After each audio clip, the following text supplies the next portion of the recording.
My name is Malik Warren, and last month I stepped into what I thought was a birthday party. But it turned out to be a family ambush. It started with a simple invitation.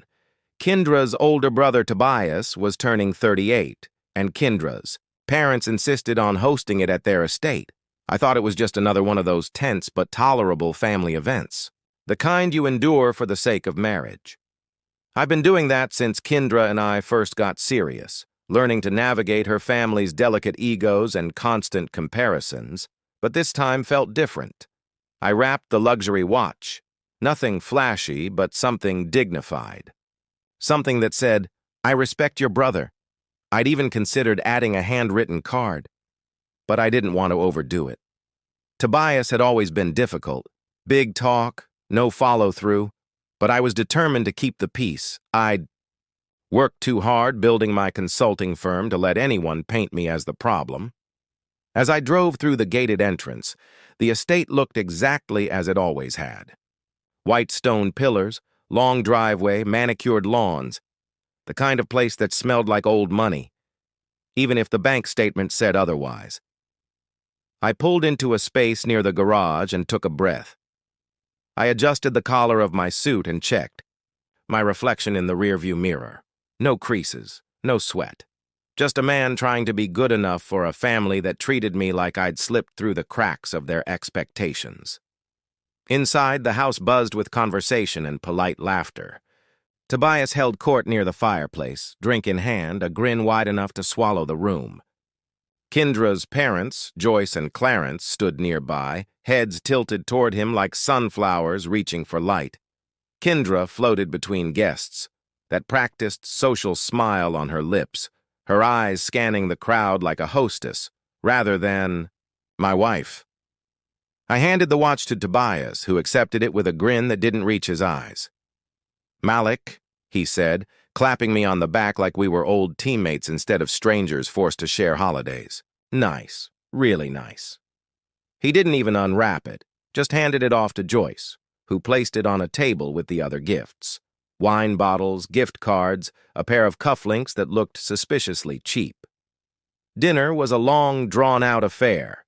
Roast beef, scalloped potatoes, endless small talk. I nodded at each story about Tobias's latest entrepreneurial venture, even though I knew he'd never stuck with any of them. I sipped my wine and watched the way the others hung on his every word. Visionary, they called him. A born leader. Meanwhile, I'd built my business from a second-hand laptop and a shared workspace, pulled in enough revenue to buy a penthouse, and still, I was just Malik, who got lucky with Kendra. After dinner, the mood shifted. The laughter died down, replaced by a tension I couldn't place. The candles on the cake flickered. The frosting spelled out, "Happy 38th." Tobias in bright, sugary letters. He made a show of blowing them out, cheeks puffed, eyes squeezed shut, like a child wishing for a toy. Then Joyce tapped her glass with a spoon. Everyone quieted. "We have something we'd like to discuss," she said, her voice sugary and thin. I looked at Kendra, who wouldn't meet my eyes. "Tobias has been through a lot," Clarence started, his tone slow and deliberate. "He's always been the dreamer, the one with big ideas. We all know how much he sacrificed for this family." I wanted to ask what exactly he'd sacrificed. He'd lived rent-free in their guest house for a decade. But I held my tongue. "He needs a space to get back on his feet," Joyce continued, her hands folded neatly on the table. "A man his age can't be expected to thrive in the guest room forever." I felt my pulse quicken. I already knew where this was headed. Kendra cleared her throat. "Malik," she said, her voice soft but firm. "We've talked about this. Tobias needs a place to build his future. You have that beautiful penthouse. It's too much for one person. He could stay there until he's settled." I blinked, stunned.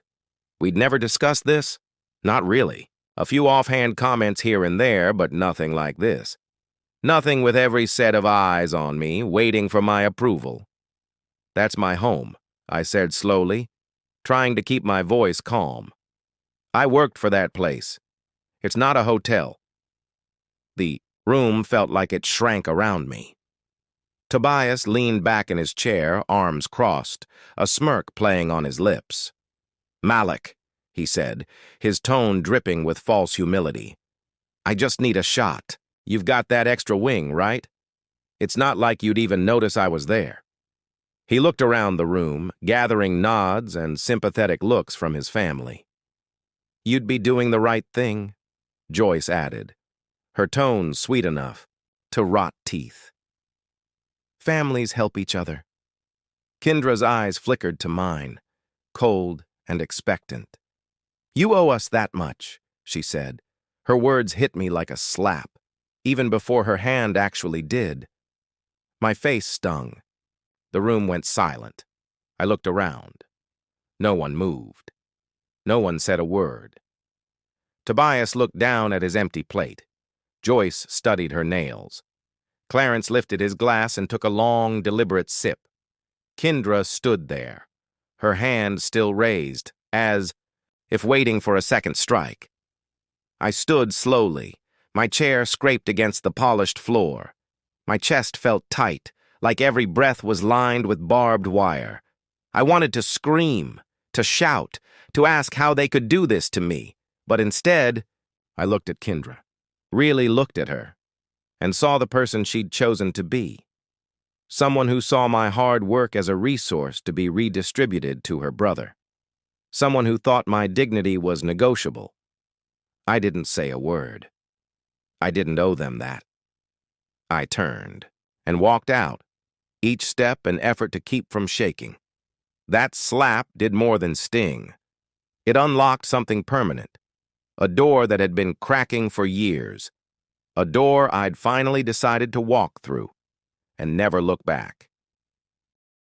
But each refusal felt like a betrayal of a code I'd never agreed to live by. Then came the day she asked me to leave the keys with the doorman. "Just in case Tobias stops by," she'd said, like she was asking me to pick up a loaf of bread on the way home. I almost dropped the mug I was holding. My chest tightened, and my heart slammed against my ribs, like a fist on a locked door. "Just in case?" I asked. My voice didn't sound like mine. It sounded like a man I barely recognized. Sharp, cold, unbending. Kendra didn't flinch. She just kept her eyes on mine, daring me to argue. "He's family," she said. "You know how it is. He might need a place to clear his head, and it's not like he'd be in the way. We have that whole guest wing.